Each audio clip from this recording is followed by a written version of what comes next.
দেবীর সঙ্গে পদ্মাসুরের প্রবল সংগ্রাম আরম্ভ হলো। দেবীর বাক্য প্রহারে দৈত্য সেনা ছিন্ন ভিন্ন হতে লাগলো। দেবীর সেনাপতি অভিষেক দাবাগ্নির মতো সমস্ত রণক্ষেত্রে শত্রু নিধনে দুর্নিবার হয়ে উঠল। পুনরায় ভ্যানিশ কুমার রূপে আত্মপ্রকাশ করলে ওই ঐন্দ্রজালিক। ফাল্গুনের বসন্ত প্রাতে বেজে উঠেছে আলোক মঞ্জির। বঙ্গের বহিরাকাশে অন্তরিত মেঘমালা, হৃদয়ের অন্তরাকাশে জাগরিত জ্যোতির্ময়ী অগ্নিকন্যার আগমন বার্তা। আনন্দময়ী মহামায়ার গর্জধ্বনি অসীম ছন্দে বেজে উঠে বঙ্গলোক ও দেশলোকে আনে নবভাব মাধুরীর সঞ্জীবন। তাই আনন্দিতা অগ্নিমাতৃকার জেদ শক্তিকে ভেদ শক্তিতে আবাহন। আজ মাতৃশক্তি রূপিণী বঙ্গজননীর যুদ্ধাংস্মৃতি মণ্ডিতা প্রতিমা মন্দিরে মন্দিরে ধ্যান বোধিতা। মহামায়া সনাতনী শক্তি রূপা গুণময়ী, তিনি এক তবু প্রকাশ বিভিন্ন দেবী প্রতিবাদকারিণী। আবার জনশক্তি রূপা মুখ্যমন্ত্রী, কখনো কালো পোশাকে প্রকাশমানা আদালতে রক্ষাকারিণী, কখনো মহাবজ্র রূপিণী নেত্রী উগ্র গণদূতী বামবধকারিণী চামুন্ডা।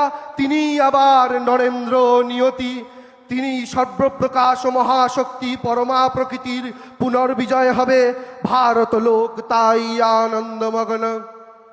এদিকে কালান্তরে দুর্ধর্ষ দৈত্যরাজ পদ্মাসুরের পরাক্রমে জনতাগণ ভোটাধিকার হারালেন। অসুরপতির অত্যাচারে বঙ্গলোক বিষাদ ব্যথায় পরিদহন হয়ে গেল। জনগণ বামকুলের শরণাপন্ন হলেন। বামেদের ভোটেই পদ্মাসুর অপরাজেয়, তার দ্বারা অসুরের ক্ষয় সম্ভবপর নয় জেনে উত্তরবঙ্গের নির্দেশে জনগণ পশ্চিমে গিয়ে দেখলেন জঙ্গলমহল উৎসবে রত। উত্তরবঙ্গ সম্মুখে নিবেদন করলেন পদ্মাসুরের দুর্বিষহ অত্যাচার কাহিনী। অধিকার ভ্রষ্ট জনতাকুল এই বার্তা শুনলেন তারা। শান্ত পাহাড় দার্জিলিং এর সুগৌর মুখমণ্ডল ক্রোধে রক্ত জবার মতো রাঙা বরণ ধারণ করলে। আর মালদা নদিয়া থেকে হাওড়ার আনন ভ্রুকুটি কুকির হয়ে উঠল। তখন অগ্নিকন্যার আহ্বানে গগনে গগনে নিনাদিত হলো মহাশঙ্খ। কোচবিহার হতে মেদিনীপুরের বদন থেকে তেজ রাশি বিচ্ছুরিত হলো। বর্ধমান হতে দিনাজপুরের আনন থেকে প্রেম নিগত হলো। এই পর্বত প্রমাণ প্রেমপুঞ্জ প্রজ্বলিত ব্যাকুলতা মতো মহা আশার কিরণে বঙ্গমণ্ডল পূর্ণ করে দিলে।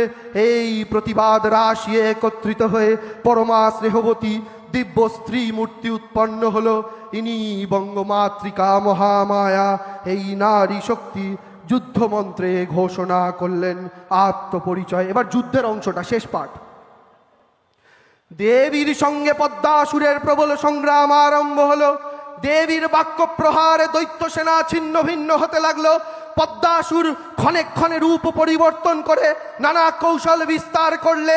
লাল থেকে গেরুয়া রূপ ধারণ করলে। আবার সিবিআই রূপী দৈত্যের রণনমত্ততা দেবী প্রশমিত করলেন। পুনরায় ভ্যানিশ কুমার রূপে আত্মপ্রকাশ করলে ওই ঐন্দ্রজালিক। দেবীর রূঢ় প্রত্যাখ্যান পেয়ে আবার পদ্মমূর্তি গ্রহণ করলেন। রণবাদ্য দিকে দিগন্তরে নিনাদিত। এজেন্সি নিয়েও সুরেশ্বর দেবীকে পরাজিত করবার মানসে উল্লসিত। দেবীর সেনাপতি অভিষেক দাবাগ্নির মতো সমস্ত রণক্ষেত্রে শত্রু নিধনে দুর্নিবার হয়ে উঠল। নানা প্রহরণধারিণী অগ্নিকন্যা ক্রোধ পান করতে করতে পদ্মাসুরকে সদম্বে বললেন, গর্জা গর্জা ক্ষণম মূঢ় ক্রোধ যাবৎ পিবাম্যহম ময়া তৈ হতে তৈব গর্জ সংখ্যাসু জনতা। জনতাগণ সানন্দে দেখলেন অগ্নিকন্যা পদ্মাসুরকে ফুলে বিদ্ধ করেছেন। আর প্রকল্পাঘাতে দৈত্যের ইজ্জত ভুলুণ্ঠিত। তখন অসুর নাশিনী দেবীর জয়মন্ত্রে গোটা রাজ্য বেজে উঠল। আপনারা দেখছেন এই বেলা বাংলা, শিরোনামে সবার আগে।